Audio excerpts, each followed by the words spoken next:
एक और कहानी, एक और सच या सिर्फ एक और अफ़वाह? एक और कहानी, एक और सच या सिर्फ एक और अफ़वाह? Hello friends, this is Chandan. Welcome to my channel.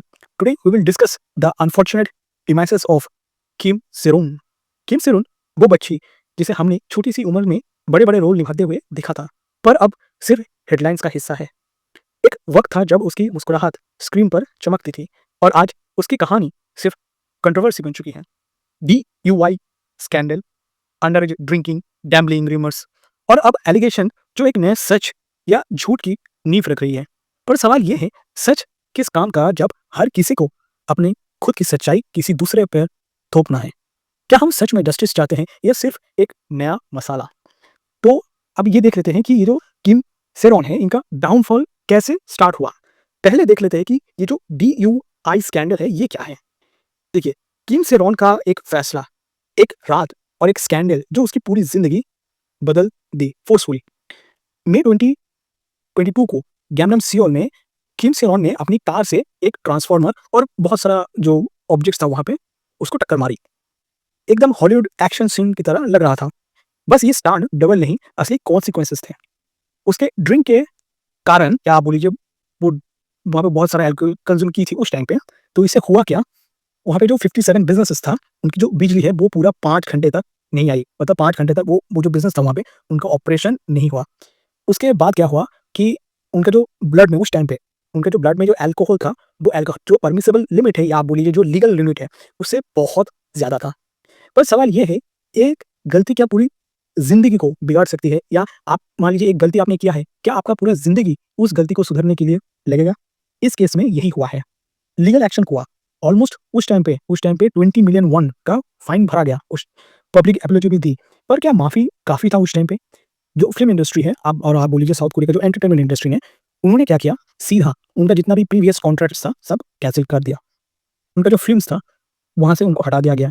Brands ने कॉन्ट्रैक्ट्स तोड़ दी और फाइनेंशियल क्राइसिस ने एक राइजिंग स्टार को एक वार्निंग वाली कहानी बना दी। गोल्ड मेडलिस्ट उनकी उस टाइम पे एजेंसी ने शुरू में तो सपोर्ट किया, डैमेजेस कवर किया, लेकिन बाद में कंपेंसेशन रिटर्न का मामला उठाया। क्या ये हेल्प थी या इन्वेस्टमेंट का चक्कर? एजेंसी क्लेम्स करती है हमने प्रेशर नहीं डाला, पर सच्चाई कुछ और कह रही है। ये सिर्फ किम सेरॉन की कहानी नहीं है, ये कैंसल कल्चर का एक केस स्टडी भी है। क्या एक सेलिब्रिटी की गलती उसकी पहचान मिटा सकती है? ध्यान दीजिए इस क्वेश्चन को। क्या एक सेलिब्रिटी की गलती उसकी पहचान मिटा सकती है? और एक स्कैंडल के ऊपर बात कर लेते हैं। उस टाइम पे ये जो DUI स्कैंडल के बाद उनका फाइनेंशियल स्ट्रगल चल रहा है। तो क्या हुआ, एक तरफ फाइनेंशियल स्ट्रगल का रोना और दूसरी तरफ पोकर टेबल पे मज़ा। और एक बार मैं ये रिपीट करना चाहता हूँ। एक तरफ फाइनेंशियल स्ट्रगल का रोना और दूसरी तरफ पोकर टेबल पे मज़ा। तो आप सोच के देखिए, ये डबल स्टैंडर्ड नहीं है तो क्या है? अप्रैल 2023 को किम सेरॉन एक गैम्बलिंग पब में दोस्तों के साथ टेक्सास होल्ड'एम खेलते हुए दिखाई दी। और ये ऐसा पोकर था, यहाँ पे आपको प्रीवियस एक्सपीरियंस नहीं है ना, तो आप जाके एकदम से टेबल में बैठ के आप खेल नहीं पाएँगे। ठीक है? ये वो इम्पॉसिबल है। 3 घंटे तक वो गेम चली, मल्टीपल बार चिप्स रिचार्ज किया, ड्रिंक्स ऑर्डर किया गया था और ये सब तब जब वो पब्लिकली अपनी फाइनेंशियल स्ट्रगल का गम गा रही थी। पर सवाल ये है, आप एक तरफ बोल रहे हैं कि आपके पास पैसा नहीं है, दूसरी तरफ आप अपना जो जो पर्सनल एंटरटेनमेंट है वो सब फुलफिल कर रहे हैं। तो जो पैसा नहीं होने की बात कर रही थी, वो पोकर टेबल पे कैसे पैसे डाल सकती है? ये एक जेन्युइन क्वेश्चन आएगा, राइट? अगर पैसे की टेंशन है, तो ये पोकर नाइट कैसे? फाइनेंशियल स्ट्रगल रियल था या फिर सब ड्रामा था? एंटी फ्रेंड्स में कहा स्पेशली कि गरीबी का नाटक और पोकर का पत्ता, ये दोनों एक साथ नहीं चल सकता। DUI स्कैंडल के बाद ऑलरेडी क्रिटिसिज्म उस टाइम पे चल रहा था और ये जो नया चैप्टर है, बस इसने क्या किया, आग में घी डाल दिया। अब सवाल ये है, क्या सेलिब्रिटीज को सिंपैथी चाहिए या सिर्फ सिलेक्टिव अकाउंटेबिलिटी? गारोसेरो रिसर्च इंस्टीट्यूट और जिसियोन एक यूट्यूब प्लेटफॉर्म है जो किम सियोन और किम सी रॉन के कंट्रोवर्सी को नेक्स्ट लेवल पे लेके गया। 2015 से एफआईआर का दावा, जब किम से रॉन सिर्फ 15 साल की लड़की थी। उनका कहना है कि ये 6 साल तक रिश्ता था उन लोगों का, जो 2021 तक चला और ये बस तो शुरुआत थी। गेसियोंग ने धमकी दी कि अगर किम सियोन ने एपोलॉजी नहीं दी तो उन दोनों का जो जितना भी प्राइवेट फोटोज है या वीडियोज है वो सब लीक कर देंगे। इसमें एलिजिडली कुछ नेकेड पिक्चर्स भी है, इंटीमेट सेल्फीज भी है, हैंड रिटन लेटर्स है और मैसेजेस तक शामिल है। दिसंबर 14, 2019 की एक तस्वीर भी रिलीज की गई उस टाइम पे, जो किम सोयोन को सेरॉन के घर में दिखाई देती है। ठीक है? गोल्ड मेडलिस्ट एजेंसी ने फोटोज को रियल माना। ठीक है?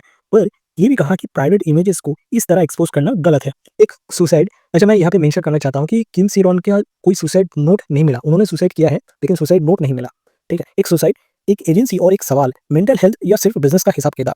फरवरी 16 2025 ये वही डेट है।